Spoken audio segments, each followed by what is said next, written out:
Il y a 7 ans, l'idée de devenir coach sportif émerge en moi. Je me renseigne sur internet et je vois des colosses, des mecs ultra BG, bien taillés, qui t'aident à atteindre ton objectif avec plein de mots scientifiques, de la sueur. Et pas du tout en fait. On refait un bond dans le présent et aujourd'hui...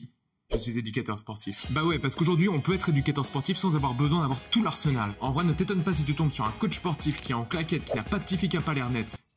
Et il a joué la rime, le con. Il a fait la rime. Il est content. Comme le disait Plutarque, le débardeur ne fait pas le coach. Bah oui, parce qu'aujourd'hui, on peut avoir un coiffeur comme ça, on peut avoir une nutritionniste comme ça, et même avoir un PDG d'entreprise comme ça. Oh là là, je vous vois venir, mais je ne peux pas critiquer les gens parce que des piercings et des tatouages, j'en ai également. Mais entendez bien que c'est ni de la grossophobie, ni de la chauvophobie, hein. Et force est de constater qu'aujourd'hui, il y a qu'aux States qu'on voit des coachs comme ça. Ici, en France, on est plus sur du jogging slim et des t-shirts de foot. Bon, après, la chance qu'on a dans notre beau pays, contrairement à beaucoup d'autres, c'est quand même que nos éducateurs sportifs sont diplômés d'État. Et ça, il n'y a pas le choix. Et tu auras fait attention, j'ai pas dit coach sportif, j'ai dit éducateur sportif. Ah non, mais il y a un monde fou entre les coachs sportifs sur les réseaux sociaux et les éducateurs sportifs à leur compte dans la vraie vie. Et d'ailleurs, il faut savoir qu'être éducateur sportif à son compte dans la vraie vie, eh bah c'est un vrai paradoxe, hein. Parce que tu vends des prestations à en moyenne 50 € de l'heure quand tu débutes. Oui, quand tu débutes. Mais ce qui est bizarre, c'est que t'as jamais vu un éducateur sportif rouler en féfé ou en lambeau. On va transformer la Ferrari en lambeau. Ah, va comprendre. Après, j'ai une petite idée de pourquoi, mais bon, on risque de se faire plaisir sur les préjugés dans cette vidéo, quoi. Allez, c'est parti. Alors ça a toujours été et ça le sera toujours, on ne peut pas être stock et être intelligent. Donc oui, le débutant il débute à en moyenne 50 balles de l'heure, mais il faut trouver des clients. Et ça, bah c'est compliqué. Eh, tu veux prendre du muscle? 50 balles, 50 balles. Vas-y. Espèce de chips va, connard.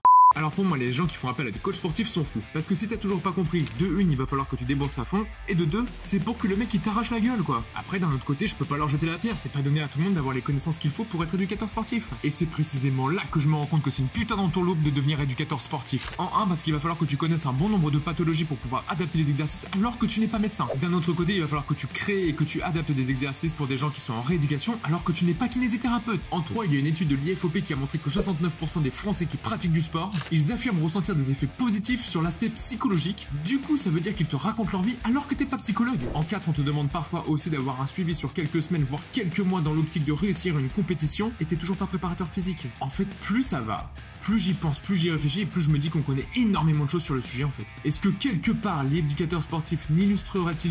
Putain, mon lave-vaisselle. Est-ce que quelque part l'éducateur sportif n'illustrerait-il pas à son paroxysme l'expression « il connaît rien sur tout » ou il connaît tout sur rien? Les deux fonctionnent, je vous laisse me dire en commentaire laquelle illustre mieux votre coach sportif. Bon, on rigole, mais on peut pas dire que c'est un mauvais taf pour autant. Ah ouais, on est quand même payé pour faire du sport, pour faire du sport ou pour parler de sport. Est-ce que quelque part c'était pas le goal ultime de plein de personnes quand on était au lycée et qu'on allait en cours de sport? À l'époque, quand je n'étais encore qu'un humain juvénile, je me rappelle très bien mes 17 phrases. Et je suis sûr que je ne suis pas le seul à me l'être dit, hein. Imagine si j'étais payé pour faire du sport. Et là, clairement, il y avait deux options qui apparaissaient. Soit je devenais sportif de haut niveau, soit je devenais éducateur sportif. À ton avis, j'ai choisi quoi? Et là, tu vas me croire ou tu vas pas me croire. Je me suis fait les ligaments croisés des deux jambes. Et je suis passé à ça, de jouer en équipe de France. Bon, ça aurait été équipe de France de montante descendante au badminton ou de tournante au tennis de table. Mais à l'époque, l'enjeu était si grand, tu te souviens? Même ton meilleur pote, il pouvait devenir ton pire ennemi. De toute façon, c'est très simple. Si vous ne vous sentez pas qu'on savait pas ça, c'est simplement parce que vous étiez bon élève dans les autres matières. Mais pour le commun des mortels comme moi, et là, il y a beaucoup de gens qui vont se reconnaître. Nous, on joue notre trimestre, voire notre année sur notre note de PS. C'est donc grâce ou à cause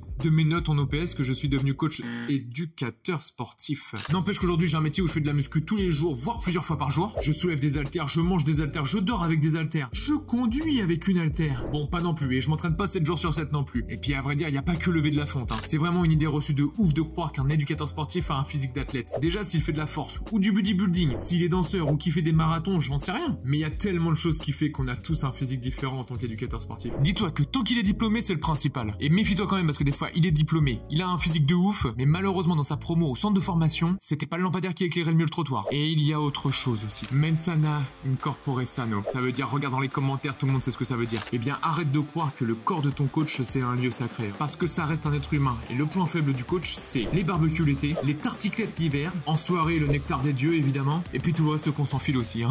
Après, tout ça, c'est rien par rapport à... Bah oui, parce que quand t'es un éducateur sportif, soit t'as un physique de merde et ça, on te le fait bien remarquer, soit t'es bien foutu, mais dans ce cas-là, t'es un dopé. Ce qui est bien avec notre métier, c'est que peu importe comment on est, on a toujours une image de merde. Après, je dis ça, mais clairement, la vie des gens, Non, je déconne, j'ai trop besoin qu'on me regarde, qu'on me dise que j'ai perdu du ventre et que j'ai pris des bras là. En vrai, je trouve que j'ai un métier incroyable. J'ai la chance de pouvoir aider les gens qui le souhaitent, d'être dans un milieu où mon taf c'est de rendre les gens heureux et de partager de bons moments avec eux. Mon taf c'est aussi de prendre le temps de leur expliquer, de leur parler, de les écouter, de les comprendre et de leur proposer les choses qui sont le plus adaptées en fonction de leurs besoins et de leurs envies. Je terminerai en disant que pour moi, un bon éducateur sportif, c'est quelqu'un qui t'écoute, qui respecte ton intégrité physique et morale et surtout qui te donne le smile. Un pouce bleu pour me soutenir, c'est gratuit pour toi et c'est un énorme soutien pour moi. Je te souhaite un gros bisou.